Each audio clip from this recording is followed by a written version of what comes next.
Hi everyone, this is Rene Ruiz. I'm with Nationwide Purchase Loans, and today I want to help you understand how an interest rate is determined. Now, this is relevant for two main reasons. Number one, everyone's situation is a little bit different. Down payment size, credit scores, intentions for property use, and all that has a huge impact on the interest rate that the consumer receives. Also, because some of these factors can be controlled, by understanding them, you can plan ahead and sometimes improve your circumstances so that you get a better interest rate. Here we go. The main concept that you have to understand is that lenders determine an interest rate based on the level of risk. This is called risk-based pricing. And here's some publications from the Consumer Financial Protection Bureau. Risk-based pricing occurs when lenders offer different consumers different interest rates or other loan terms based on the estimated risk that the consumers will fail to pay back their loans. Also, very important, lenders will generally offer a higher interest rate to you if they view you as a higher risk borrower, and lenders will generally offer a lower interest rate if they view you as a lower risk borrower. So what are the risk factors that they look at? Here's a quick list, and then we'll dive into them and go into more detail. Number one, credit scores and credit history. Number two, intended use for the property. Number three, property type. Number four, equity position / down payment. Number five, qualification type. And number six, debt to income ratio. Here's some more info on each. As far as credit scores or credit history is concerned, the better credit score you have, the less risk involved as far as the lender is concerned. And that means that you're going to get a better interest rate. But if you have a low FICO score, then you're going to get a higher interest rate because you're going to be viewed as higher risk. The FICO scores are viewed in tiers or brackets. Generally, for an agency loan, Fannie Mae, Freddie Mac, the credit score above 740 is considered to be in the top tier. And even if you have a 741 or a 760 or an 800, you're going to get the same interest rate. But as you go down in roughly 20-point increments, things get worse. When you get down to a 719, now you're in a different bracket. When you get to a 699, now you're in a different bracket, and so on and so forth. And derogatory credit events, let's say you had a bankruptcy, or let's say you had a foreclosure, that can preclude you from qualifying for specific loan types. And it might push you out towards private loans that generally will have higher interest rates. As far as property use is concerned, primary residence are considered to be best case. Second homes are right afterwards. And then last is going to be investment properties. That means that if you buy a house and you're going to live in it, you're going to get a better interest rate than if it's going to be a second home or if it's going to be a rental. Property type, also very important. Single-family residences are obviously preferred. Manufactured homes that are at least a double wide will have the same interest rate as a single family, at least with most lenders.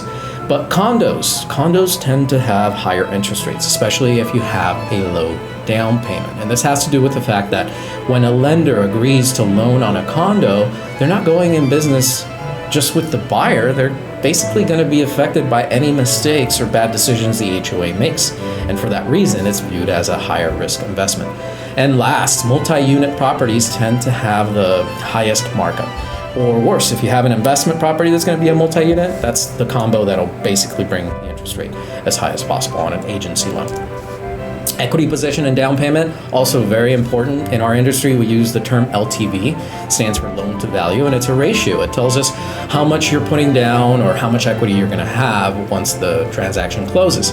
And fact is, the higher down payment means that there's more equity in the transaction, and it makes lenders feel more comfortable. If you were to lose your job and stop making payments and they had to foreclose, the more equity there is in the house, the more likely it is that they're going to recover all their attorney's fees and all their missed payments and basically their entire investment. Secondary financing is also very important. Let's say that you were going to buy a house and you plan on putting 20% down. Well, you might get an interest rate today of 7.25.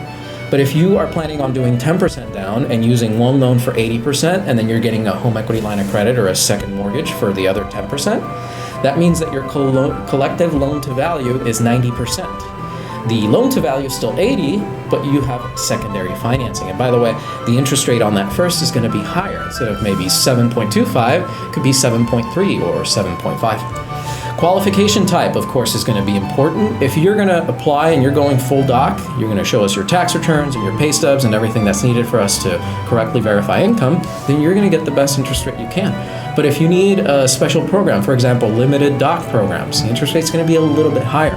Or if you need a non-QM product like a bank statement program, debt service coverage ratio loans, or a no doc loan, well, those are going to end up having the highest rates.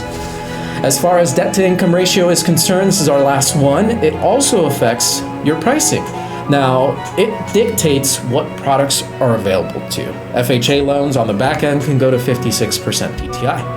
And if your DTI is 51, then more than likely you're going to have to take an FHA loan. Or let's say that you have a non-QM product, and generally they qualify off of 45% DTI. Some private investors will say, hey, if you want to pay us an extra half point or an extra point, we'll change the criteria. We'll move the DTI all the way up to 50.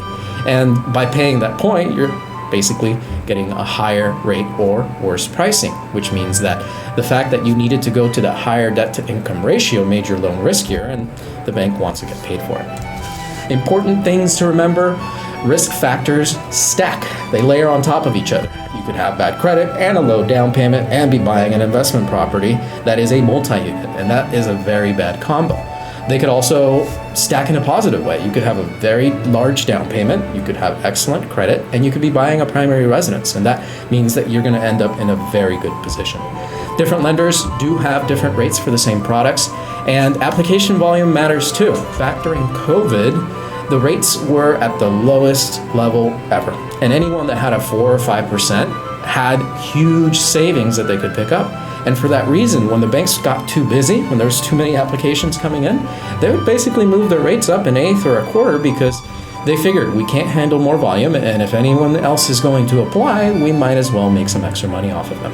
That also goes in the other direction. When it's super slow, lenders tend to thin their margins so that they can bring in more business. And last, risk factors are weighed differently when you're considering conventional loans versus FHA loans versus VA loans or versus jumbo investors. Thank you everybody for your time. Thank you for watching. This is Rene with Nationwide Purchase Loans, and I hope you have a great day.